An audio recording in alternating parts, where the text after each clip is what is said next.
In this video, we are reviewing the 5mm modular mouthpiece, and we're specifically focused on cups. So I'm going to set up a mouthpiece that is built with the standard cup size, which is known as A. And A is just a replica of Bach and Yamaha type sizing.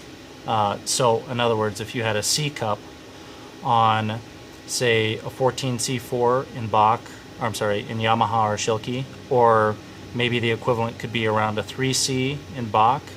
If you had that size setup, then that's going to be my F cup. And this is the F cup. And the style A, this one says FA. F is the depth, and that correlates to a Bach C in my version. And the A is the shape, and A is the same shape as a Bach. So I have here A, C, D, T, and V shapes. And I'm going to discuss each one and perform each one for you, just little snippets. So we're going to start with style D for the body, and we're going to be playing on the VPS Summit. And this VPS Summit is a lead pipe 4 bell 11, and it does have the machine bell crook. It's an extremely efficient horn. It's so easy to play that when I do play it, I sometimes can't believe how easy it is, and I'm biased, but it really is a lot like playing the keyboard in the sense that when you move to different intervals and different ranges, the notes lock in so easily that it almost feels like there's no extra effort to play high. So I'm going to start with this mouthpiece, and I'm going to use the wide version of a 5 Bach 5 rim. And for those of you watching who want to know what that equivalent is, both the 3 and the 5 rims are so similar that we just have this one rim that's kind of a compromise of the two. It's almost exactly the same. In our numbers, it's 798, 514. I'm sorry, 614. That didn't sound right. So 798, 614 is the rim size. And if you're looking for the wide version, that's what I'm holding. The original version has a B at the end. The wide version has a W. And I'm going to play the W right now. So I'm choosing that. I'm going to choose cup FA. So basically I'm setting up a 5C mouthpiece here. And I'm going to pick something middle of the road. We're going to do a throat 150, which is like a 25 throat. And the exit is going to be a 21. And I just pressed that past the O-ring so that it's snug in place. Screw it together. And because I chose a 2-1, then I need a 2-1 backbore. And I'm going to go with the 2-1-3-3, which is a semi-focused backbore. Put my nut on, and we will test it. So this is kind of the baseline. This would be the equivalent of a 5C to a 3C range. If you're playing on a 3C, a lot of times little things might be different, like the throat might be a little bit bigger. So let's hear it.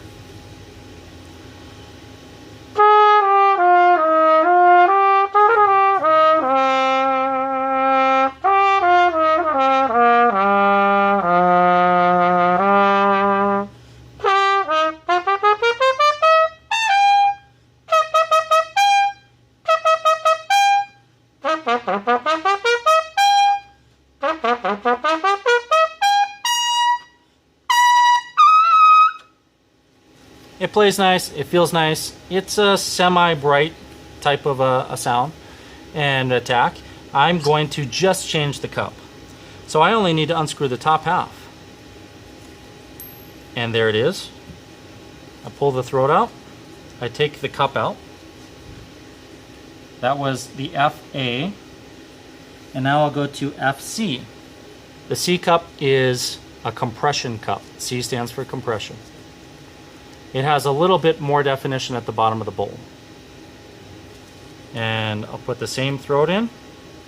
This is the cool part about the 5mm, is I can just change the cup shape. I didn't change anything else.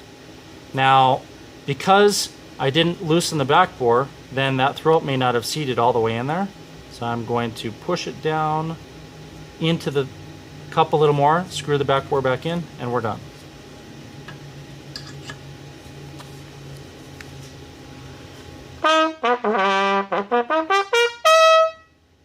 Right away I can feel a huge difference in attacks. It's almost like I've got bigger, bolder attacks, but the cup depth is exactly the same.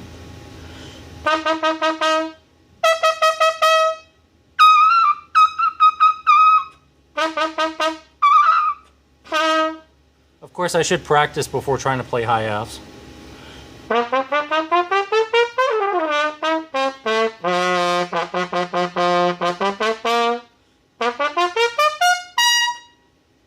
Alright, that plays really nice. I like it. If I had to play something in orchestra or quintet that needs really clean, precise attacks, or symphonic band, then the C cup or the compression cup is a great option. We also offer the D cup. And the D cup is just an even more defined version of the C. And I'll put it all back together and we'll try it out. And this can be a lot of fun if you have etudes or excerpts that are very difficult attacks or need to be precisely clean. This is a great option to play those pieces. So again, I have to push that throat all the way in. And there we go.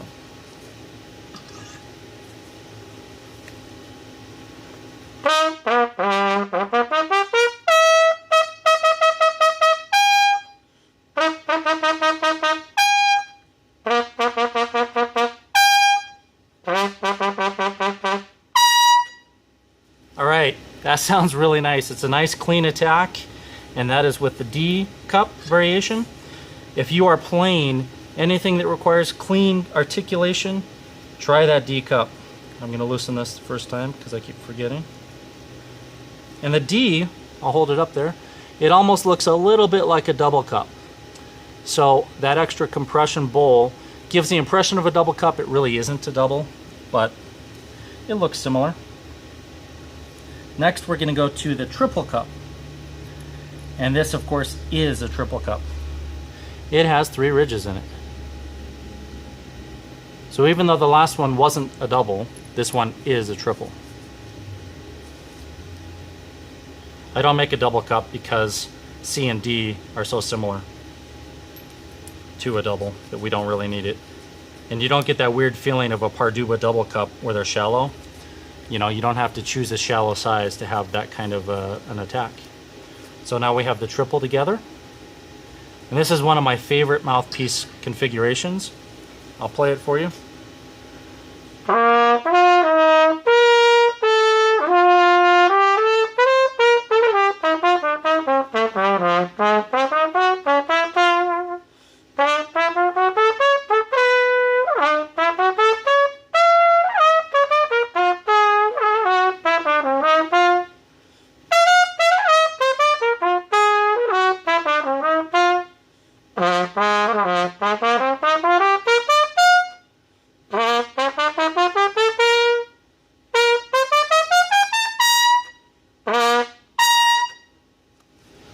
Alright, so it'll take me a minute to get used to this mouthpiece size.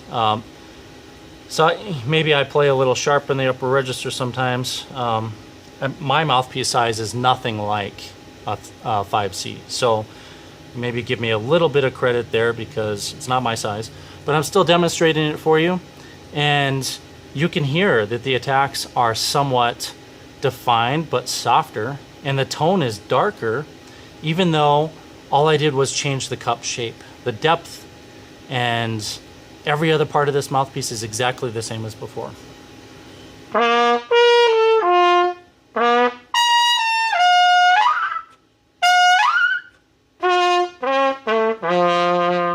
It literally sounds like almost a cross between a flugel cup and a trumpet cup.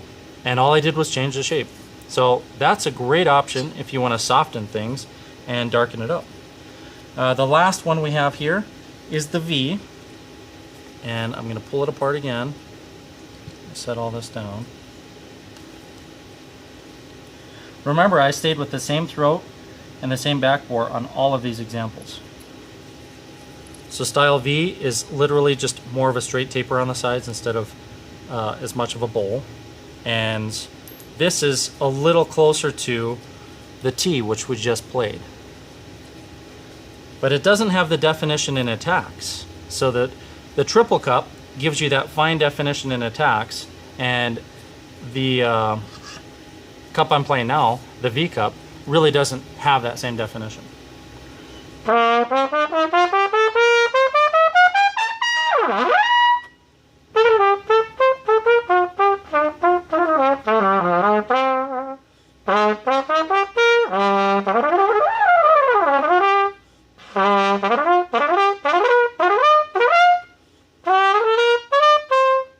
So it sounds a lot softer, a lot smoother, and it's the exact same cup depth. So all 5 of these cups are very different. Each one serves a different purpose.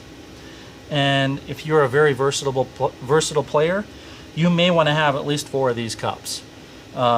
C and D are similar to each other, so it really depends on how much compression you want in that respect. But I personally can see using all 4 or 5 of these cups, even on a single gig sometimes, but definitely between genres. If I'm playing orchestral, I may use the A, the C, or the D. If I were playing brass quintet, same thing. Symphonic band, maybe the same thing. But if I were in any of those situations and we're playing a pops piece, depending on if I was playing a smooth melody, a ballad, or even some jazz, or if I was playing something articulate, then I may go one way or the other. You might want to use a T or a V cup if you're playing something smooth with a little deeper, darker tone and lighter articulation. And likewise, if you have more need for the articulation, you might want to be on this side. I can definitely see most players at least having 2 different cups to achieve different types of performance, tone, attack, and really just the feel of playing the horn. Because if I were to play the Carnival of Venice, the tonguing parts actually are easier on the D cup than they are on the A or the V. And if I were going to play something with soft attacks, ballad, jazz, or even an orchestral passage that's softer, then it is much easier on the T and the V. So I hope that this helps in understanding the 5mm modular mouthpiece system. And keep in mind, these are available in any size. So if you play on a Warburton, a Marcinkiewicz, a Lasky, a Monet, any of the unusual sizes or brands, and well, not that they're that unusual, but they're not as common as, say, the Bach, the Yamaha, and the Schilke, then we have something that matches pretty much every configuration.